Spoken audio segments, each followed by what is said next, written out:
Hello everyone, my name is Professor Nikhil Verma and we are going to continue with corporate accounting. We are discussing the second module which is valuation of shares. We are in the first part of second module discussing net assets method. In the previous video we solved the first illustration and today we are going to look at the second problem. I'll just read through the question so that we guys have a brief idea about what all is given. The following is the balance sheet of Sai Limited as at 31/3/2015. They have given us the balance sheet. We have shareholders fund, share capital, reserves and surplus. We have a loss here. Our share capital is 4,80,000. We have been given a note number 1. So in note number 1, we'll see there are two types of equity shares, and then there are preference shares as well, cumulative preference shares. What do you mean by cumulative preference shares? Cumulative preference shares are those kind of shareholders who have privilege over unpaid dividend. That is, if any dividend is unpaid to them in the current year, whenever the company makes enough profit to pay the dividend, they have to pay the arrears as well. So the unpaid dividend is carried forward to be paid in the following years. All right. Then we have outside liabilities. In that we have non-current liabilities and current liabilities. Under assets side we have tangible fixed assets, non-current investments, and we have inventories, which is stock, debtors and bank. So this is the information that is given. Then we have notes to balance sheet. We have already discussed the note number 1. We'll look at note number 2. We have P&L account loss of 80,000. Other information that they have given is the current cost of fixed assets is 4,30,000. So here tangible fixed assets, book value is 3 lakhs, market value is 4,30,000. We are going to take the market value. Then stock is valued at 80,000. Stock is given here. Stock is valued as 80,000. Investments are realizable at 30,000. Non-current investments, book value is 40,000, but market value is 30,000. 50% of the debtors are doubtful of recovery. That means 50% debtors will not be recovered, only 50% debtors will be recovered. Cumulative preference dividend is in arrears for last 5 years. Now what does this mean? This means that we have not paid the preference dividend for the last 5 years, and this time while calculating the net assets available for equity shareholders, we'll have to clear all our dues. That means we have to check what will be the assets remaining with us after making the payment of dividend as well. All outside liabilities and preference share holders due, whatever is being due to be paid to them, everything has to be subtracted to find out the exact value, that is intrinsic value, using the net assets method.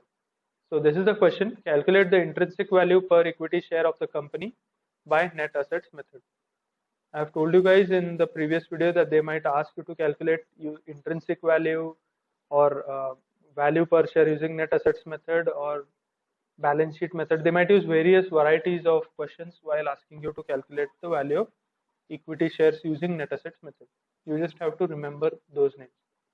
So let us begin. First, we have to take market value of total assets. We are going to take the market value.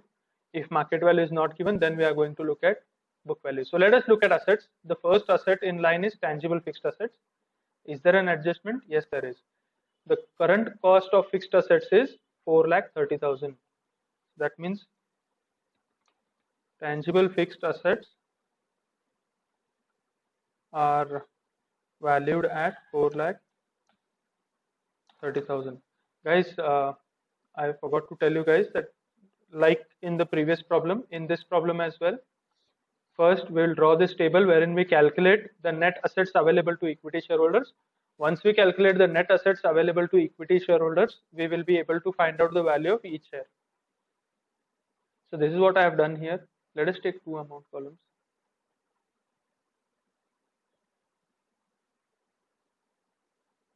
Give me just a minute, guys.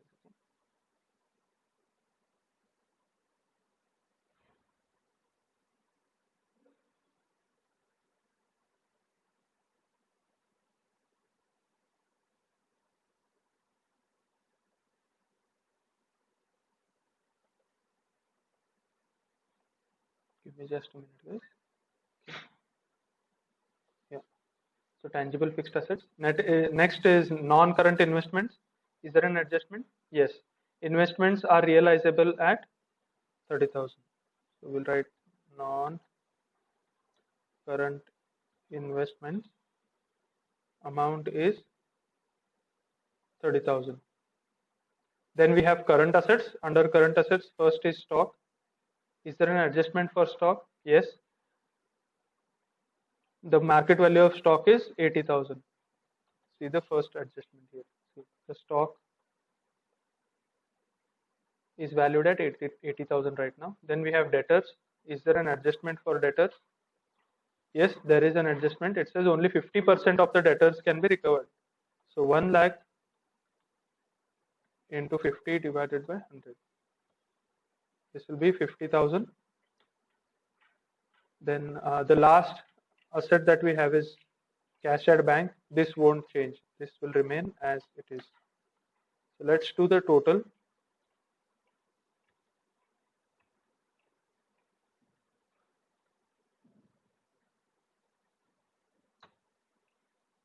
$6,10,000 is the total that we have got. Now from this, we have to do outside liabilities and preference shareholders. So everything payable to preference shareholders will come there. Share capital as well as dividend. So first we'll look at outside liabilities.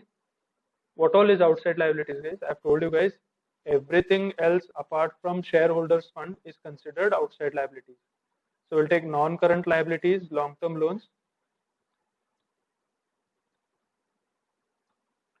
Let us see if there is an adjustment. Okay, no, there is no adjustment. So long-term loans are valued at 90,000. Then we have trade payables, that is sundry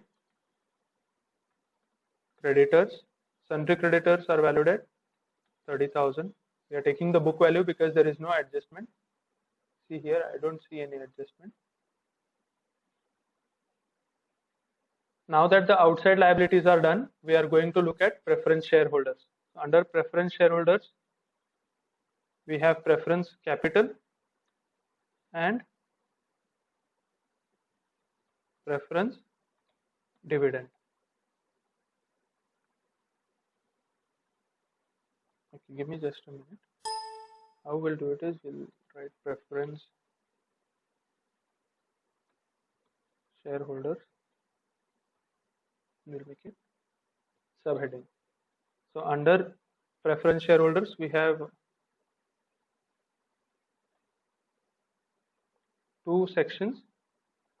One is preference capital and one is preference dividend. Preference capital will take it as it is, 1 lakh. We are going to take preference dividend because these are cumulative preference shareholders. That means whatever unpaid dividend has been there for the past years, everything will be carried forward. So if you see the last adjustment that they have given, they are saying cumulative preference dividend is in arrears for 5 years. That means the dividend has not been paid for the last 5 years on the capital, which is 1 lakh. Preference capital, we are supposed to take 1 lakh into percentage, 12 divided by 100, into number of years, that is 5 years. I could have done the calculation, but give me just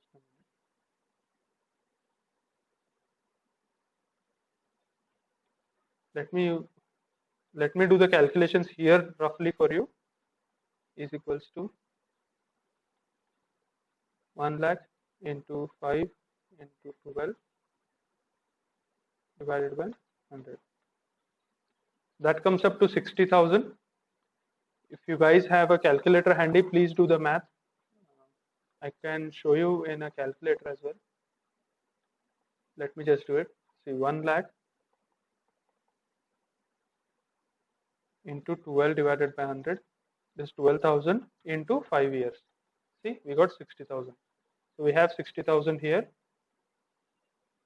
Now that we have taken outside liabilities as well as preference shareholders, look at this. We have taken all the adjustments. We have taken fixed assets at 4,30,000, stock at 80,000, investments are realizable at 30,000. See this, we have done here.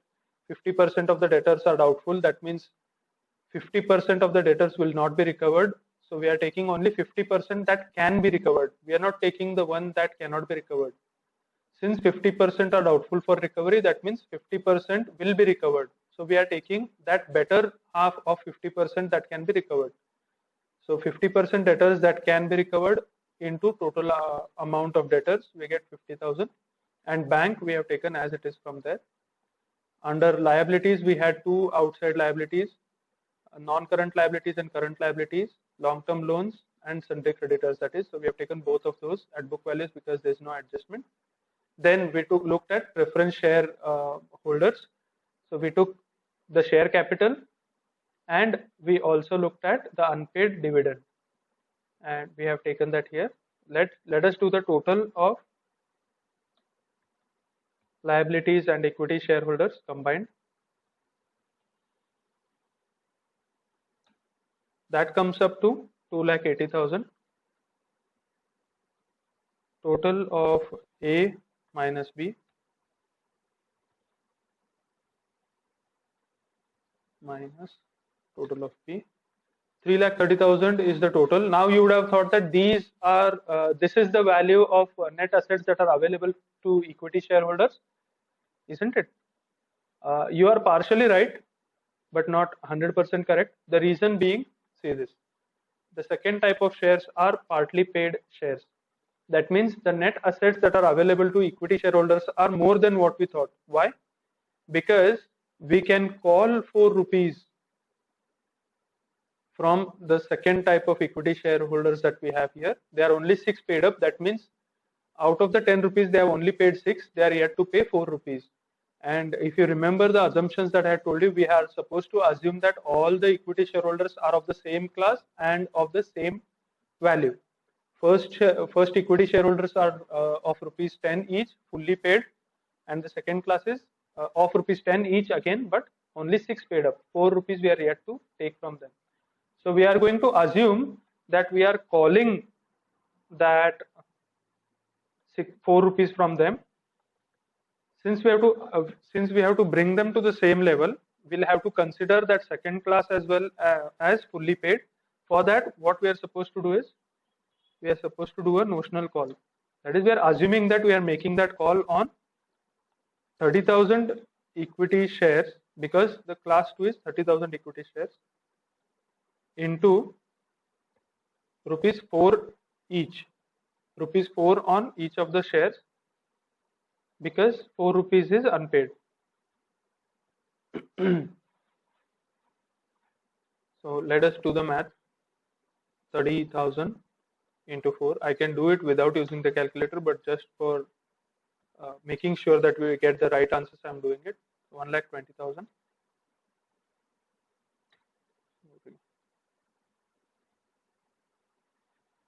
We are going to make an assumption that we are going to make a call and ask those shareholders to pay the 4 rupees. So if they pay the 4 rupees, it is benefit to the company, and that is going to add the value of net assets to the equity shareholders, and that is why we have added it. Okay. Then we will get the value of net assets available to equity shareholders.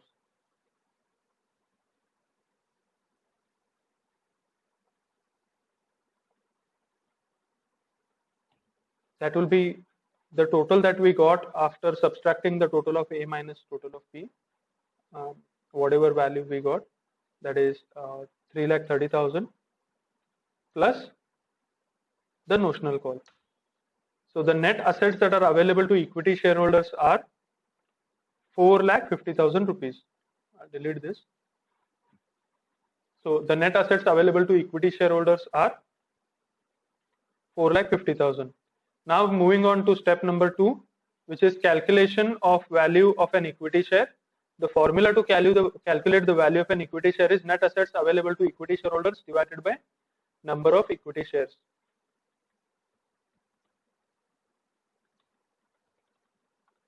Let me show that to you as well. Now we are going to find out the number of equity shares. 20,000 is class A plus 30,000 is class B. So total is 50,000. So the total number of equity shares are 50,000.